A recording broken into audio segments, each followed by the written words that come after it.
Valeu, galerinha. Última aulinha, tá acabando já quase. Página 10. Não é a última? Não, pensar positivo, pensar positivo. Depois a gente resolve amanhã à tarde na nossa cabeça. A gente resolve amanhã primeiro. Nós estávamos falando sobre temperatura, falamos das escalas Celsius, Kelvin e Fahrenheit. Vimos que para uma escala termométrica ser criada eu preciso de 2 pontos fixos. Os pontos fixos usados no mundo todo é o ponto de fusão do gelo e o ponto de ebulição da água. Mas a escala mais nítida de todas é a Kelvin, porque o Kelvin descobriu qual é a menor temperatura que existe. A partir desta menor temperatura que ele chamou de zero, é que nós, criamos a escala Kelvin, a escala absoluta. A relação matemática está expressa aqui entre elas, mas muitas questões obrigam que tu consiga obter essa relação. Faz então termômetrozinhos, coloca os pontos fixos e faz o joelho-pé, o cabeça-pé, que na prática é o teorema de Thales. Isso é tipo uma dedução. É a forma de deduzir a relação matemática.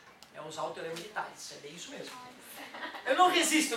Tem uma partezinha ali chamada pesquisa. Eu não resisto, só vou dar uma lida para ver se é legal. Pesquise sobre o motivo de a água não ser usada na construção de termômetros. Por que normalmente usa-se mercúrio ou álcool? E aí, galerinha, o que tu acha? Por que tu acha que eu não faço um termômetro de água? A temperatura ele não dilata tanto no calor? Uma coisa que vocês podem pensar, sem pesquisar, é o seguinte: poxa, se eu quiser medir abaixo de zero, vai congelar a água, vai explodir o termômetro. Concorda comigo? Se eu quiser medir mais que 100, vai estourar, vai evaporar, bum, explode o termômetro também. Porém, se eu quiser usar água para medir temperaturas de 10 até 80, por exemplo, daria tranquilo.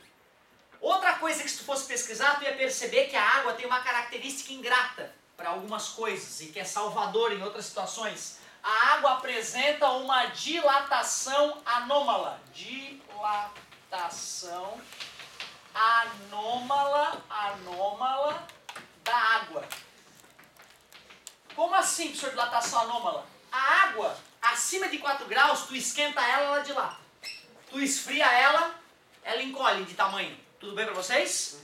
Porém, quando tu chega a 4 graus, a água estava a 5 graus, a moléculazinha de água. 4 graus, ela vibra menos e se encolhe. Quando tu vai esfriar a água de 4 para 3 graus, em vez da safada encolher, ela incha. Aí tu esfria ela mais ainda, para 2 graus, ela dá mais uma inchadinha.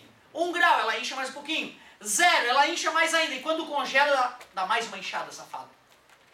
A água não é que nem a maioria das substâncias. 99,9% das substâncias aumenta a temperatura, dilata. Diminui a temperatura, contrai. Diminui de tamanho. Tudo bem para vocês? A água é safadinha. A água a 4 graus positivos é que ela fica no seu menor tamanho, no seu menor volume. Acima ou abaixo disso ela dilata. E é só por isso que tu tá com a bunda na cadeira hoje. Só por isso que a vida surgiu na Terra. Os criacionistas, aqueles que acreditam que Deus chegou e construiu a Terra, blá, eles argumentam com isso. A prova disso é a água. A prova disso é que Deus projetou a água para a vida surgir na Terra. Agora eu vou gastar aqui uns 10 minutinhos. Por que será que eu estou dizendo que a dilatação anômala da água é fundamental para a evolução ter ocorrido na Terra como ocorreu, culminando com os seres humanos aqui? Alguém pode tentar me ajudar? O que aconteceria com os oceanos se a água não tivesse dilatação anômala, anormal? Vou fazer uma outra pergunta. Se eu pegar uma piscina de álcool e congelar um bloco de álcool e jogar na piscina de álcool, o que tu acha que ia acontecer com esse bloco de álcool congelado? Se eu jogar ele na piscina de álcool líquido, ele não vai flutuar, tu sabia? Ele vai afundar. Tudo bem? Eu pego glicerina congelada e mergulho o bloco de glicerina congelada na piscina de glicerina líquida. Vai afundar. Eu pego uma piscina de gasolina líquida, pego um bloco de gasolina congelada, jogo em cima da gasolina. Afunda. Eu pego água líquida, pego um bloco de água congelada, boto na piscina. Flutua. Tu viu como a dilatação anômala da água gera uma consequência bizarra? A água sólida flutua sobre a água. Como nós já sabemos por que as coisas flutuam ou não, sabemos que o gelo é menos denso. Claro, a densidade é massa sobre volume, se o volume aumentou, a densidade diminuiu. Tudo bem para vocês? Então, primeira coisa interessante, a água, por ter dilatação anômala, tem como consequência o fato de o gelo flutuar. Tu sabe que o planeta deveria se chamar planeta água, aquela velha piadinha do fundamental, né? Beleza? E os polos do planeta estão abaixo de zero o ano todo, mesmo no verão. No verão, no Polo Norte, é abaixo de zero o tempo todo. Tudo bem para vocês? Mesmo tendo apenas 4 horas de penumbra, nem escuridão tem, né, no Polo Norte no verão, né? É dia o tempo inteiro, né? Certo? Loucura isso, né? No Polo Sul, mesmo no verão, é abaixo de zero o tempo inteiro. E o que tem nos polos do planeta? Água, que congelou. Se esse gelo fosse que nem toda a substância, ao congelar, afundaria no oceano uma nova camada de gelo, surgiria que depois de congelada, afundaria. E isso então ia congelar o oceano todo a partir dos polos. Se a água não tivesse uma dilatação anômala, o gelo afundaria na superfície do oceano e a partir dos polos os oceanos congelariam quase até o Equador. Que viagem! Mas não é assim. Deus, ou sei lá o que, alguma coisa aconteceu que as pontes de hidrogênio começam a se manifestar lá por 4 graus Celsius e a água então fica no menor volume a 4 graus Celsius. Então eu te pergunto, qual é a temperatura da água nas profundezas abissais? 4. Porque qual é a água que afunda? Aqui está na temperatura de 4. Porque a 4 graus a água fica mais... Qual é a temperatura nas fossas marianas, lá no fundo da PQP? 4 graus. Qual é a temperatura no fundo do Atlântico? 4 graus. No fundo do oceano, qual é a temperatura? Sempre líquida água. E de onde é que vem grande parte da cadeia alimentar do mundo? Do oceano. E quem é que são os pulmões do mundo? Os oceanos, fitoplânctons. Lembra? Certo? Eu já mostrei por que a vida na Terra é o que é devido à dilatação anômala. Certo? Porque os oceanos só não estão congelados devido à dilatação anômala da água. Santa água. Digo mais, hein? Quando a superfície do oceano congela, forma uma pequena espessura ou uma grande espessura de gelo? Enorme. 20, 30 metros de gelo em cima do mar. Por isso que os suecos fazem rally em cima do oceano congelado no inverno, né? Certo? Beleza? 20, 30 metros. O gelo é geladão, claro. Mas será que ele é um bom isolante térmico ou será que ele conduz calor bem? Vocês acham que o gelo conduz calor bem ou isola o calor? Isola, e o esquimó sabe disso. Por isso que em situações emergenciais, quando ele está caçando longe de casa, ele faz o iglu. Eu aceitava a ideia do iglu como prova de que o gelo é um bom... Mas eu sempre tive dúvida, tu sabe que eu não confio no ser humano, né? Aí eu vi um programinha desse TV a cabo. O esquimó faz um iglu que só vai funcionar com fogueira acesa dentro, tá? O iglu ele cai sem a fogueira acesa dentro. O iglu só fica firme com uma fogueira acesa dentro dele. Por quê? Essa era uma pergunta que eu queria escutar. Quando tu pega o iglu, ele é feito com serrote, tá? Tu pega um serrote, o esquimó ele conhece mais de 100 tipos de neve. Só de olhar para aquela neve ele fala, é um tipo de neve. Aí é a neve boa para fazer iglu nesse caso. Parece piada, né? Ele olha aquela, aí ele fala, é outra neve, a neve que afunda quando tu caminha nesse caso. Então tu vê, ele ensina pro filhinho dele que o tipo de neve, a tonalidade dela e a consistência dela gera um novo nome para essa neve, e essa neve pode ser boa para algumas coisas, ruim para outras. Tudo bem para vocês? Então ele pega a neve boa para iglu, que é bem compactada, pega um serrote, corta vários tijolinhos de gelo e vai com aquela técnica empilhando os tijolinhos de gelo até formar o iglu. O último pedaço que ele coloca do iglu é o pedaço do teto, ele recorta lá redondinho e encaixa então o pedacinho do teto. Porém, gelo com gelo escorrega. Se o primeiro ventinho, primeiro pum que eu soltar dentro do iglu, vai cair o iglu. Então esse cara, na hora que ele está terminando o iglu, já vai lá dentro do iglu, faz uma fogueirinha. Quando ele faz a fogueirinha, o que acontece com as paredes internas do iglu? Dão uma derretidinha e os gelos se fundem, formando um bloco único de gelo. Pode dar vento de 150 por hora que não vai derrubar mais o iglu. Legal, né, cara? E aí, cara, eu só acreditei que o gelo é um excelente isolante térmico quando o papai esquimó pega o bebê esquimó nu e bota dentro do iglu com a fogueirinha acesa, enquanto lá fora do iglu estavam fazendo menos 40 graus Celsius. A vontade era bater no pai, né? Mas ele tinha um termômetro do lado dele e ele provava então para as pessoas que o bebezinho dele estava dormindo nu dentro do iglu a 20 graus Celsius. Porra, que foda! O gelo é um ótimo... E essas camadas espessas de gelo que se formam em cima bem nos polos do planeta, protegem o fundo do oceano de congelar. E por isso os fitoplânctons continuam fazendo oxigênio para a vida evoluir na Terra. Tranquilo? Então tu vê, cara, se te perguntarem no vestibular por que a dilatação anômala da água está intimamente ligada com a vida na Terra, tu tem que fazer a explicação completa. A água possui densidade máxima. Aqui temperatura 4 graus Celsius. Quer dizer que abaixo de 4 ela se dilata ao congelar. Se dilata quando congela. E por isso o gelo flutua. Gelo é um ótimo...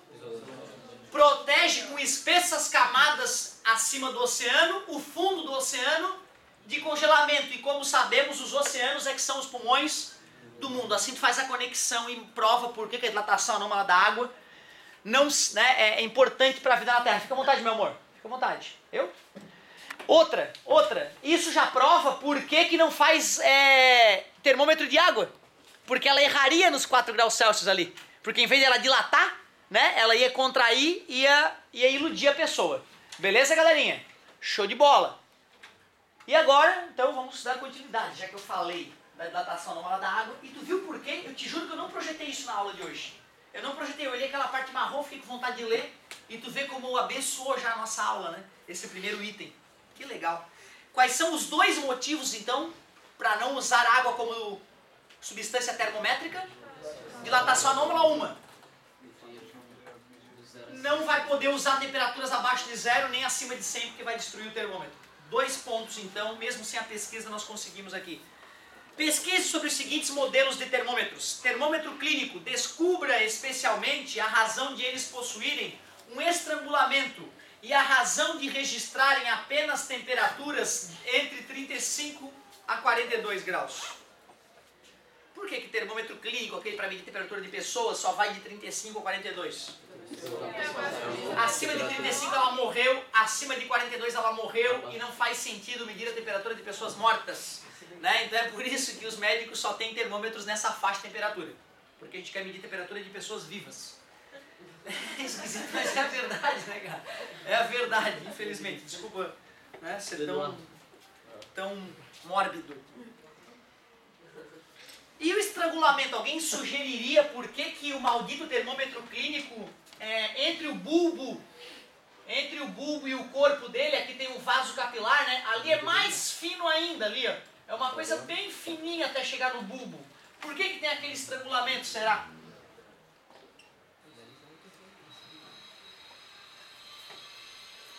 Tá medindo a temperatura, meu sovaquinho ali já 3 minutos, né? Por que 3 minutos?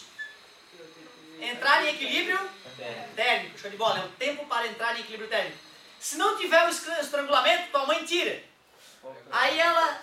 Peraí, que eu não estou enxergando. Tem que dar uma olhadinha, tem que se concentrar para ver, né? Só de ela tirar do teu sovaco já começou a esfriar o mercúrio. E já vai começar a diminuir a coluna de mercúrio, né? A cada segundo que ela demorar para medir a tua temperatura, está medindo errado. Aí o fabricante bota um estrangulamento para depois que tirar do sovaco, o líquido não fluir de novo para o bulbo. Ele fica preso no estrangulamento. Aí tu ganha tempo para poder medir a temperatura. E tu lembra o que ela faz para tirar uma nova temperatura? Sacode para o mercúrio passar pelo estrangulamento na marra, ir lá para o fundo do termômetro e tu medir a verdade. Beleza? Então tu vê o porquê do estrangulamento. O estrangulamento é para registrar a temperatura por mais tempo. Beleza? Depois que tira do sovaco ou de outro lugar da pessoa, claro.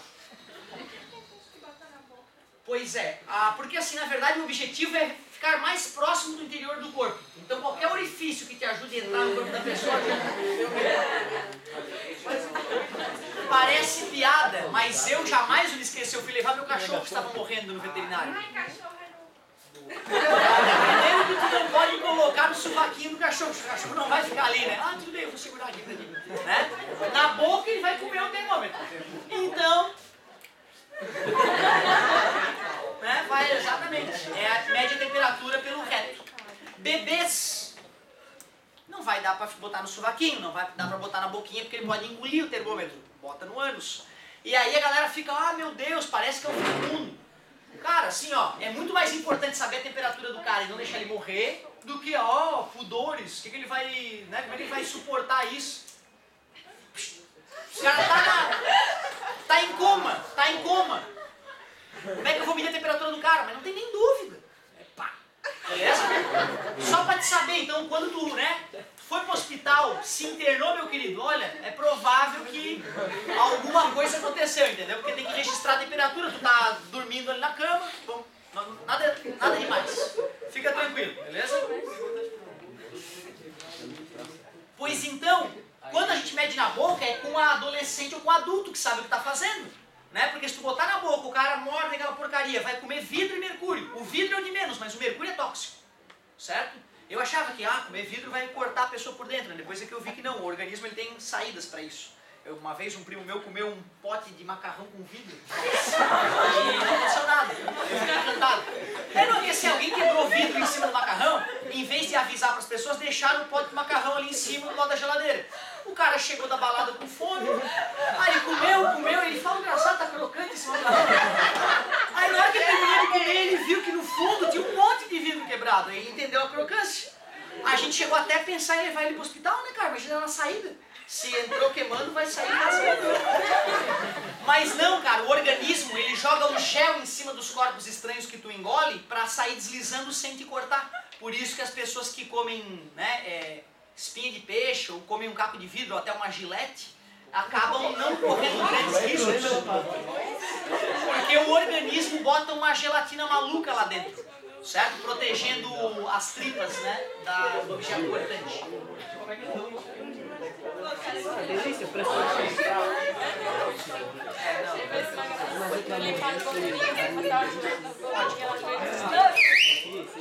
Uma pergunta mais biológica eu não sei dizer. Eu não sei como é que o organismo percebe qual é o mecanismo biológico que faz o organismo perceber, opa, tá dando merda, alguma coisa entrou errado, vou jogar esse gel no estômago. Obrigado. Vou jogar esse gel no estômago para proteger o cara. Eu vi isso, sabe por quê? Eu sempre duvidei de tudo e todos. Sempre que aparece algum fenômeno paranormal na minha vida, eu penso, é mentira.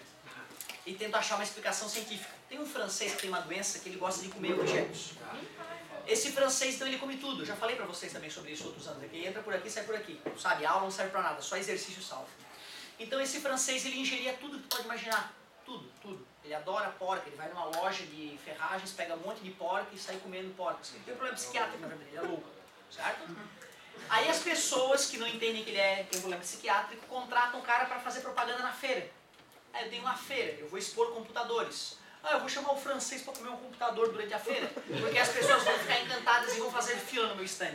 Entendeu? Aí tu paga lá $10 mil, o francês fica comendo um computador na frente das pessoas. Certo? Como isso é uma coisa muito absurda, e tu vê as pessoas mal acreditam que isso existe, cientistas começaram o francês, vem cá. Vamos fazer um teste então. Então tu come de tudo, eu como qualquer coisa. Então vem cá, come essa corrente aqui. Aí o francês, ele adora corrente, aí vai lá. Engole a corrente. É claro que ele não mastiga, tá, gente? Ele só engole. Né? O dente é mais fraco que o aço, tudo bem pra vocês? Então, ele não mastiga, ele engole. Aí a galera, esse cara tá fazendo algum truque. Afinal, depois de anos comendo tudo que tu pode imaginar, de aviões a computadores. Não, avião? É, avião. Pedaço de avião, ele vai comendo para chamar a atenção das pessoas ignorantes. Então, aí a galera ficou desconfiada, esse cara tem alguma mutreta. Então, peraí, francês, come aqui que nós vamos fazer uma endoscopia depois que tu comeu. Tá entendendo? Então pega aqui, pega a porca, tua preferida, come, quero ver. Aí ele vai lá, come, o médico bota o endoscópio e, caralho, ele comeu mesmo, as porcas estão no estômago do cara. Ele fica filmando para ver o que acontece. Vai vendo que as porcas vão ficando envoltas num gel bizarro, e esse gel depois então vai expelir a porca não sai se arrastando pelas paredes do intestino, porque ela está envolta num gel, certo? Então ele expele as porcas sem agredir o intestino, porém ele já foi operado algumas vezes. O que é que entalou no cara? Corrente, quando ele come a corrente da mulher dele, que corrente legal, deixa eu comer essa corrente que depois tu tira e limpa. Aí ele come a corrente vai indo pelo intestino e numa das voltinhas do intestino, trava. Aí começa a ter uma infecção intestinal, retardado, bem feito, e aí ele tem que ser operado. Aí o médico tem que ir lá, abrir o abdômen, abrir o intestino onde está a corrente, tirar a corrente presa no intestino envolta em merda, limpar tudo, torcer para ele não ter uma infecção, e aí depois ele vai parar de comer? Não, porque ele é doente, ele tem um problema psiquiátrico, ele tende a comer as coisas, ele adora comer coisas. Certo? Se tivesse aí, provavelmente a gente teria ruído metade da carteira. Beleza? Tem de tudo, exatamente. Mas tu entendeu agora por que o que parecia um fenômeno paranormal está biologicamente explicado? Porque o organismo, por algum mecanismo que eu desconheço, envolve objetos estranhos com um gel para proteger o sistema digestivo do doente que comeu a coisa. Beleza? Certo? Muito louco, né? Tu vê uma segunda coisa que a gente foi discutir aqui sobre temperatura, sobre comer termômetro, tu viu como destruiu a aula?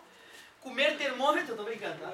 É que desvirtuou a nossa aula. Agora nós sabemos que existe tudo nessa vida, inclusive pessoas que comem objetos bizarros. B. Termômetros de massa e mínima usados para medirem a máxima e a mínima temperatura de determinados ambientes. O que faz esse termômetro então? Por que isso? Pô, eu quero saber qual foi o dia mais quente e mais frio de uma certa época da minha casa. Se eu tenho um termômetro de máxima e mínima, ele só registra a máxima e a mínima daquele dia. Ou seja, era de madrugada a temperatura mínima. Tu não queria ficar acordado para ver ela. Aí tu acorda no outro dia, vai lá, vai estar registrada a menor temperatura daquela madrugada, não a temperatura de manhã cedo. Certo? Então o que faz o termômetro de máxima e mínima? Mede a e a mínima, aí tu vai lá e olha a máxima e a mínima. Certo? Só isso. Só que se tu quiser medir uma nova máxima e uma nova mínima, tu aperta um botãozinho no termômetro, ele zera, beleza? E volta a medir a máxima e a mínima. Nome justo, né? Termômetro de máximas e mínimas. Meu pai adora isso. Não sei qual é o prazer de ficar vendo qual foi a máxima e a mínima temperatura, mas ele adora. Tem termômetrozinho dentro de casa, fora de casa, de máxima e de mínima. Aí ele mede o índice pluviométrico lá fora. Né? Não sei o prazer de ver quanta chuva deu, eu adoro, parece uma estação meteorológica. Aí o relógio dele, ele olha, tá, vai chover. E não é que chove aquela porcaria depois, o relógio avisa quando vai chover, eu fico puto.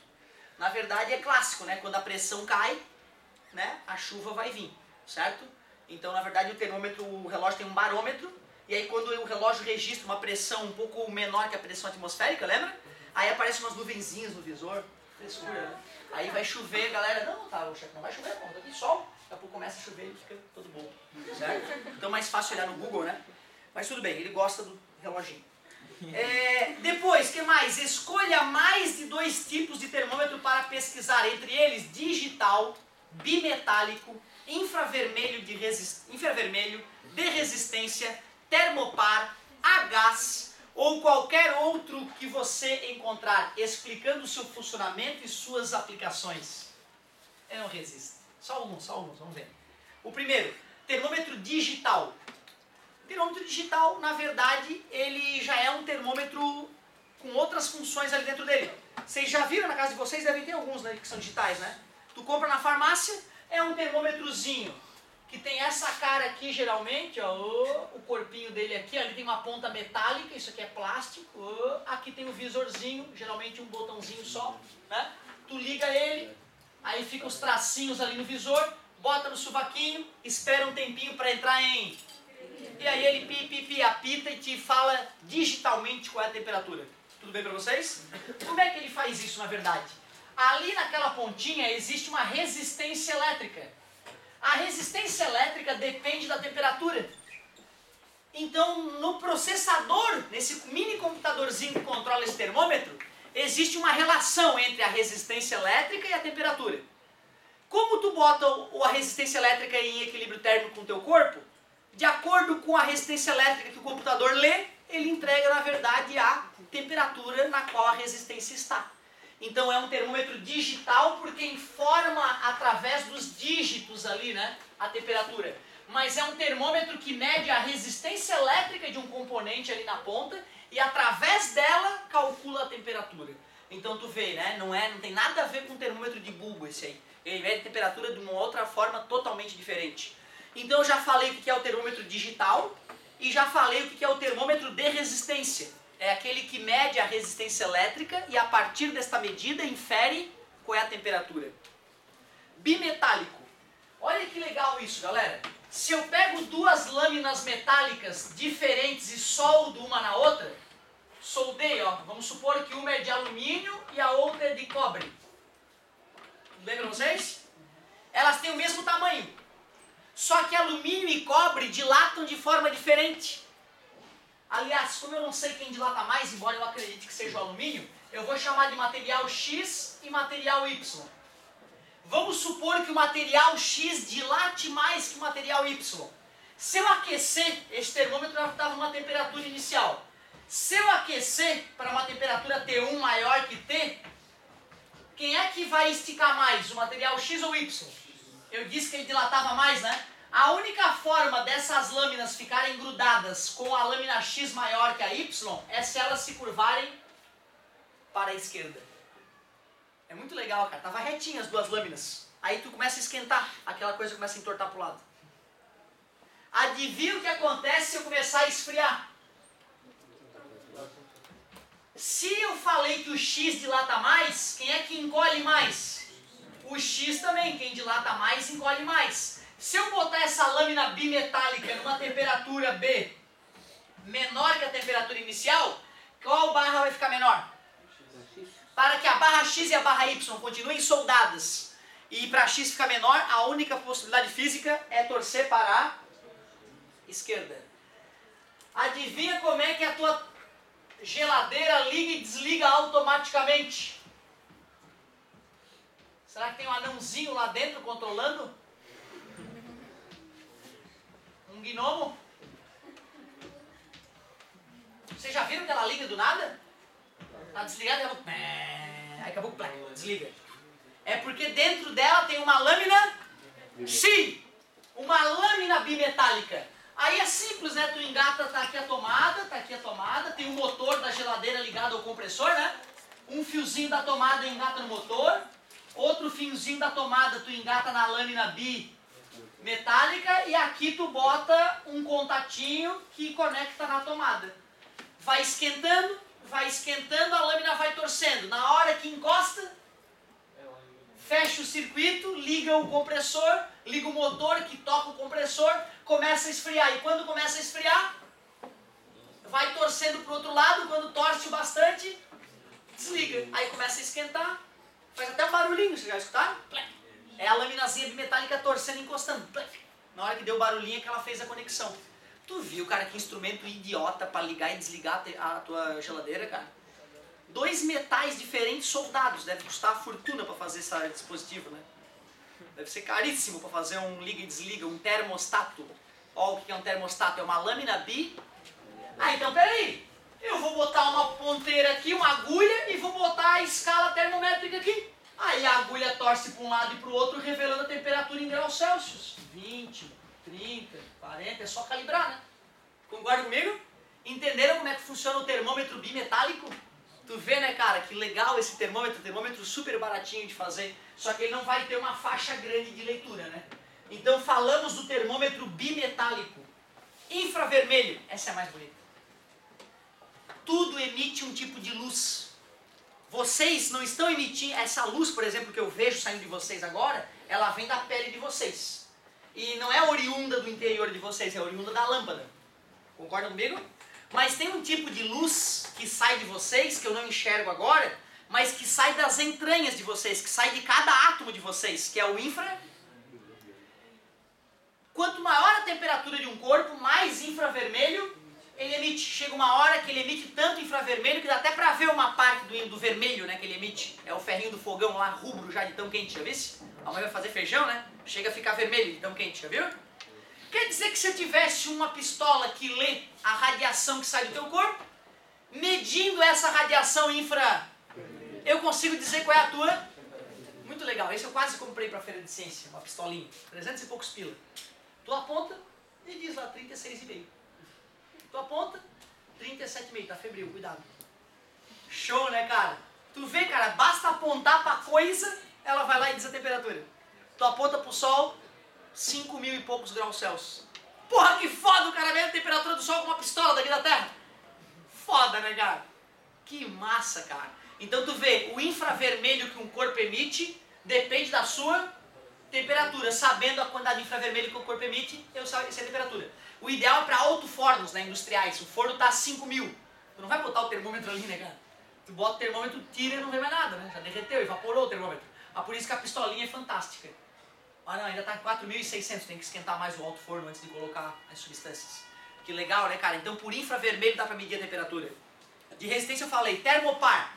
Termopar, cara, é mais assim, ó, tu pega um pedacinho de metal, uma gotinha de um metal e outra gotinha de outro metal e solda num termopar. Par porque são dois metais.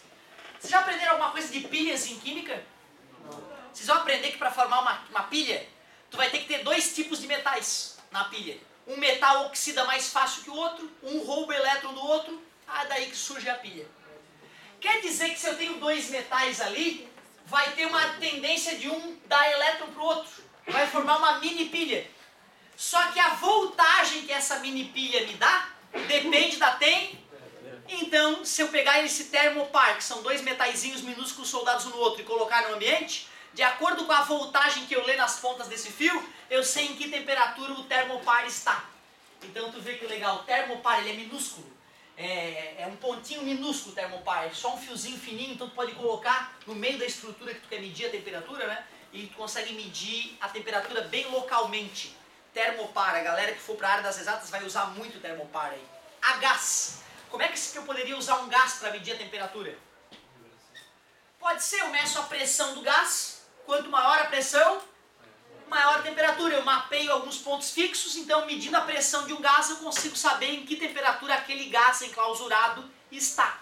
Então tu vê, daria para fazer um termômetro que a partir da pressão de um gás determinaria a temperatura desse gás e portanto a temperatura que tu deseja. Que bacana, olha quantos tipos de termômetro. O mais legal, sabe o que é? É o termômetro de cera. É o cara que tem uma olaria e não tem dinheiro para comprar uma pistola lá para medir por infravermelho. Ele tem que saber em que momento que ele desliga o forno. Forno a lenha, inclusive, para cozinhar a telha. Então tu imagina, ele colocou 10.000 telhas no forno dele. Vai ter que botar fogo na lenha e escolher o momento exato para desligar a lenha, para jogar água lá, apagar o fogo, para não cozinhar demais as telhas e não perder 10.000 telhas. Imagina o preço disso. Ele conhece várias parafinas. Uma parafina derrete a 300 graus, a outra derrete a 150, a outra derrete a 180. Ele bota bolinhos dessa parafina dentro do forno, junto com as telhas, perto da janelinha do forno. E ele fica olhando as velas. Começou a derreter de 150 graus, o forno chegou a 150. Concorda comigo? Ó, agora está derretendo de 180, chegamos a 180 graus. Começou a derreter aquela que derrete a 300 e pouco, desliga o forno. Chegou na temperatura que eu queria. Tu viu, cara, que maneira criativa de medir a temperatura? Certo? Legal, né, cara? E que maneira prática e barata. Depois ele junta a vela de novo, derrete ela, bota no formatinho que ele quer e vai colocar no mesmo lugar para depois, na hora que estiver derretendo, ele saber que temperatura que chegou o forno. Muito massa essa ideia, né? 3. Pesquise o histórico das 3 principais escalas. Celsius, Fahrenheit e Kelvin. Eu bati um papo rápido com vocês, mas seria legal dar uma lida sobre isso. Dando ênfase às seguintes informações: quem as desenvolveu e quais foram os seus procedimentos. Eu falei em linhas gerais, né? Então seria legal tu fazer isso aí. Outra, tu vê, eu não te pedi para fazer isso, mas teu material tá levantando a bola, né, cara? Se tu faz isso por conta própria, é aí que surgem os gênios e os normais, certo? Seja proativo. Leve a tua vida no limite que o teu cérebro pode suportar de educação e informação. Isso vai te tornar um grande sujeito. Agora sim, agora a aula até ficou razoável, tava uma bosta a aula. Agora que a gente discutiu um monte de coisa a mais, ficou razoável. 1. Alguns corpos apresentam características físicas que variam com a temperatura, as quais são chamadas de propriedades termométricas. Varia com a temperatura. Os termômetros se utilizam dessas propriedades para medir a temperatura. Analise as proposições 1, 2 e 3. 1. A pressão de um gás a volume constante é considerada uma propriedade termométrica. Tu vê, né? Sem ter lido aquilo ali e ter ido atrás, tu não saberia que existem termômetros que funcionam com gás. 2. A resistência elétrica é considerada uma propriedade termométrica. Sem a pesquisa e a leitura da parte superior, que poderia ter passado batido, nós poderíamos até suspeitar que é falso. A massa de um corpo é considerada uma propriedade termométrica. Quando eu esquento um objeto, ele aumenta de massa? Não, porque a quantidade de átomos não mudou. Os átomos dilataram. O volume muda, mas a massa não muda. Então tu imagina, cara, se esquentar, aumentasse a massa, eu ia esquentar ouro. Ia começar a esquentar ouro e ficar rico. Esquenta mais que vai brotar, vai brotando átomos de ouro. Não faz sentido. Então, uma questãozinha bacana, a resposta para isso estava na leitura da parte primeira. 1 e 2, letra C. Questão 2. Questão 1, questão 2. Um termômetro é encerrado dentro de um bulbo de vidro, onde se faz vácuo. Estranho, nunca vi fazer vácuo.